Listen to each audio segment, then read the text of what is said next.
Bon allez, bonjour, bonsoir. Comme tous les ans, on vous propose des coffrets qui ne sont pas des coffrets, tout en étant des coffrets pour vous faciliter vos achats de Noël. Donc nous avons fait des choix, coffret détente, coffret histoire. Enfin bon, je vais pas vous réexpliquer parce que vous êtes des vieux de la vieille, enfin des jeunes, et que vous connaissez comment ça marche. Donc pour vous faciliter les choses, on va vous les présenter.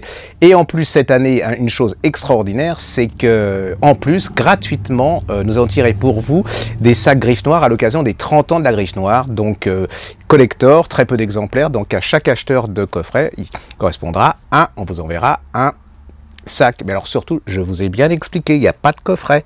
Alors ne nous dites pas, je n'ai pas reçu le coffret. Ok, c'est voilà, c'est une image, c'est design, c'est le truc, c'est un concept.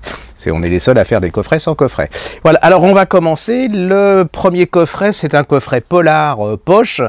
Nous avons choisi Marc Wielinski, Le Syndrome de Croy de chez Pocket, qui est un culte de la Griffe Noire. Je ne vais pas vous raconter l'histoire. Hein.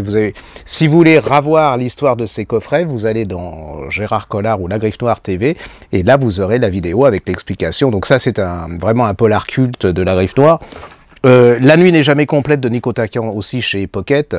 Alors ça, c'est un des relativement nouveaux venus français qui a explosé la baraque cette année, et celui-là est particulièrement machiavélique.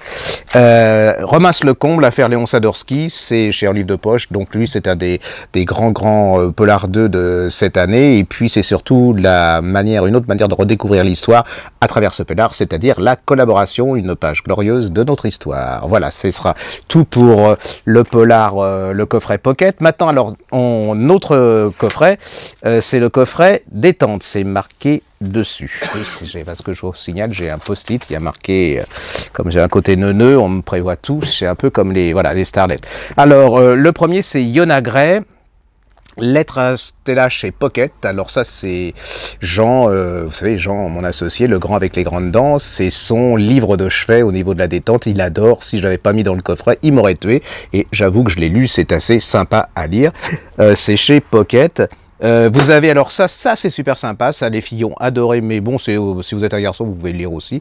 C'est Sylvia Lotte, la pâtissière de Long Island, c'est chez J'ai lu. Vous verrez comment un cheesecake peut révolutionner et sauver des vies et provoquer l'amour et la passion. C'est super sympa, les États-Unis, New York, un peu les mémoires d'une vieille dame à sa petite fille ou à sa nièce, très très très sympa. Et puis pour finir, alors là c'est le chef-d'œuvre, pour moi c'est un des plus beaux livres de ces dernières années, avec un auteur absolument hors du commun, c'est Colm Tóibín de Nora Webster. L'Irlande, une femme, elle est veuve, elle veut vivre malgré tout, elle va se remarier, mais l'Irlande conservatrice, c'est très très dur de le faire très très bien, enfin pour avoir sa liberté, sa dignité. Voilà, c'est chez 10-18, ça c'est une pure merveille. Alors on continue dans le coffret littérature. Alors le coffret littérature poche, je vous ai choisi, Agnès, une de nos spécialistes de littérature américaine, est complètement dingue de ce livre, et c'est vrai que c'est une des plus belles réussites de ces dernières années, de Doug Marlett, Magic Time, c'est chez 10-18, une petite ville des États-Unis, un secret, c'est super bien écrit, c'est un peu les coulisses sombres, les côtés sombres de l'Amérique. Je vous le conseille, c'est vraiment exceptionnel. Vous avez ensuite, alors pour moi c'est une des plus belles aussi écrivains anglaises, elle s'appelle Anna Hope, et c'est le chagrin des vivants. Vous verrez l'histoire du soldat inconnu anglais, des femmes qui attendent le retour de leur mari. Alors il y a ceux qui sont sauvés, ceux qui vont revenir, et puis ceux qui vont revenir. Enfin, ça posera beaucoup de problèmes aux deux, et aux femmes et aux hommes. C'est chez Folio. Et puis Caroline Grimm, Churchill m'a menti, en livre de poche. Ça a été une des révélations de cette année. Vous allez voir comment eh bien, les Allemands ont envahi Jersey, comment il y a eu des camps de concentration dans cette île, comment il y a eu des résistants, il y a eu des collabos. C'est une histoire d'amour aussi, c'est très très très bien fait, c'est une révélation. Ça s'appelle Churchill m'a menti, Caroline Grimm, c'est chez Livre de Poche. En histoire, vous avez je vous ai choisi, alors ça c'est une pure merveille, le Martha Kitchen, le Speer chez Perrin, ou comment on peut être une pire crapule en étant l'homme le plus intelligent du monde. C'est certainement un des plus monstrueux barbares de l'État nazi, parce que lui, il n'avait aucune excuse, c'était pas un imbécile, et il a su en plus s'en tirer, c'est-à-dire qu'il est mort d'une crise cardiaque dans les années 1970-75, richissime et célèbre. C'est vraiment une référence au niveau des biographies. On va changer un peu, je vous ai choisi Je suis Jeanne Buterne de Olivia El-Kaïm chez Stock. Alors ça, c'est un de mes chouchous de l'année, cette jeune femme qui va tomber amoureuse d'un peintre hyper célèbre, et Modigliani, et puis c'est une petite bourgeoise qui rencontre quelqu'un de très libre, comment elle va se brûler les ailes, et comment elle va laisser sa vie, mais c'est absolument fabuleux, c'est que ça se lit comme un roman, c'est vraiment extraordinaire. Et puis pour finir, Libéria, alors là c'est une des grandes découvertes, révélations, c'est de Christophe Neijen, c'est chez Taillandier, et c'est l'histoire de la naissance d'une nation, le Libéria, comment des esclaves, enfin libérés noirs américains vont créer leur pays là-bas, et comment ça va très très très mal se passer. C'est un magnifique roman historique qui est vraiment une des plus belles réussites de ces dernières années. Alors dans le coffret Histoire poche en pocket, Sylvie Ouellette, Le secret du docteur Barry aux éditions de Boré Poche, histoire extraordinaire et vraie, l'histoire de cette femme qui a une passion, la chirurgie, elle, au 19e siècle on n'avait pas droit, elle va se déguiser en homme, et on ne découvrira qu'elle sera en homme que dans les années 50, je ne vous dis pas comment. Un classique. J'adore l'impératrice Cixi de Yung Chang, c'est chez Taillandier, dans la collection Texto. Ça c'est la femme la plus stupide ou la plus intelligente, en tout cas je ne sais pas comment elle a fait, mais elle est devenue impératrice de Chine, des histoires incroyables.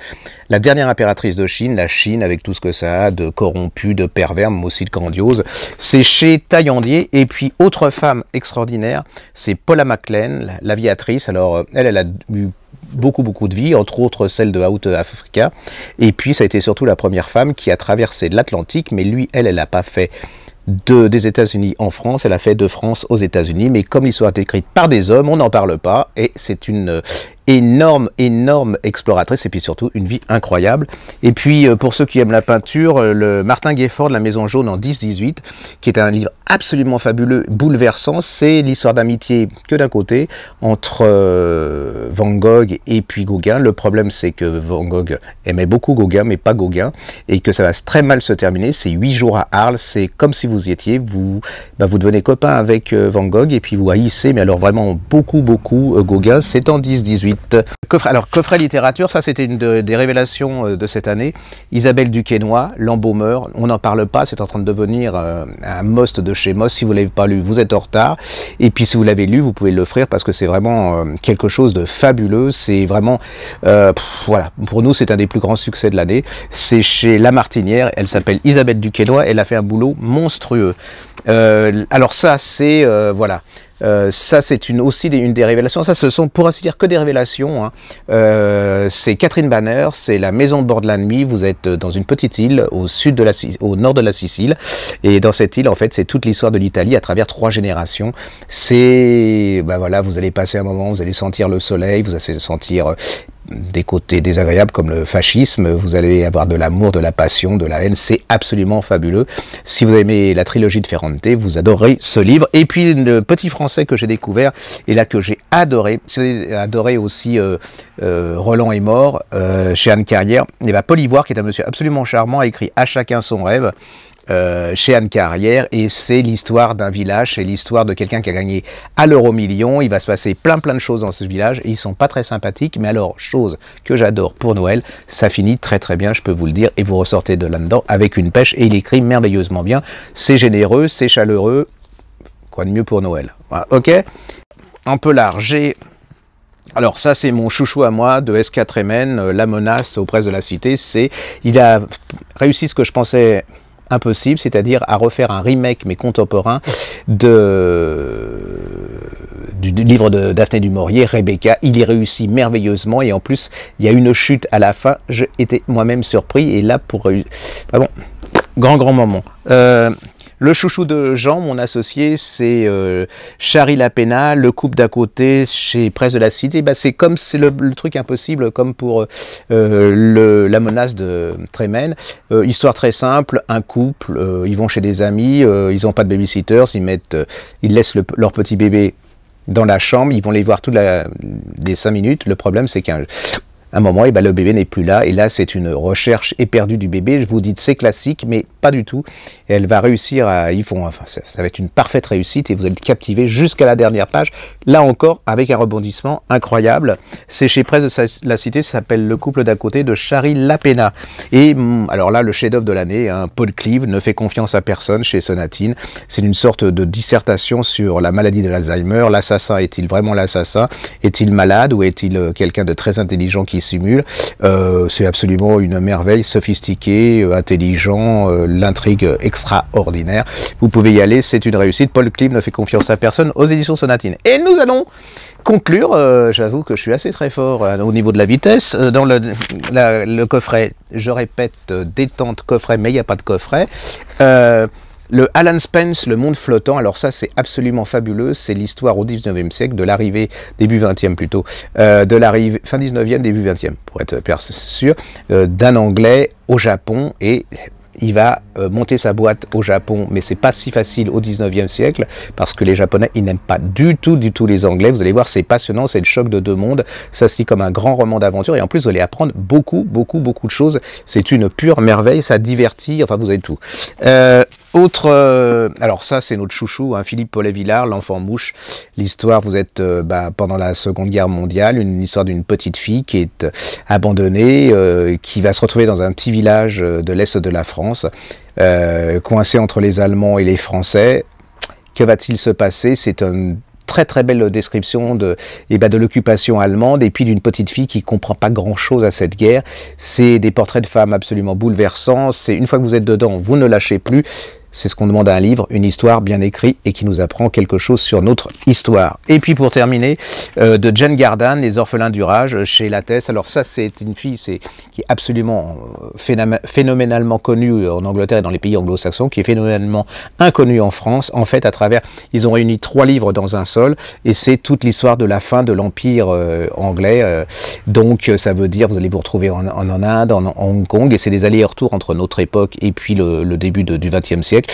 Il y a tout le charme anglais, toute la cruauté, tout l'humour, c'est de l'aventure, de l'histoire et tout. Puis vraiment, c'est vraiment très british au niveau du charme et de l'humour. Voilà, c'est chez Lattès, ça s'appelle Les Orphelins du Rage de Jane Gardan. J'espère que dans ce choix, vous allez pouvoir trouver quelque chose qui vous satisfait. Et puis peut-être qu'on vous proposera aussi, si vous n'avez pas les moyens ou si vous voulez acheter qu'un livre et pas 3, et le livre mystère, c'est-à-dire que nous vous choisirons un livre que nous allons choisir dans notre tous les titres que nous avons dans cette boutique, et puis ça sera le mystère. Ça sera pas un polar, hein, je vous le dis tout de suite, ça sera un livre littéraire, enfin de littérature générale, donc qui pourra plaire à tout le monde. Je vous remercie beaucoup. Si vous avez des problèmes, eh bien il n'y a pas de problème, vous demandez Agnès qui les satisfera avec plaisir, avec charme et sourire. Et puis si vraiment il n'y a pas Agnès, vous demandez Thomas, c'est moins beau, il y a moins de charme, il y a autant de sourire, et puis il satisfera vos besoins. Voilà, je vous souhaite de bonnes fêtes, mais en fait on se reverra bien avant, je vous laisserai pas tomber comme ça. À bientôt.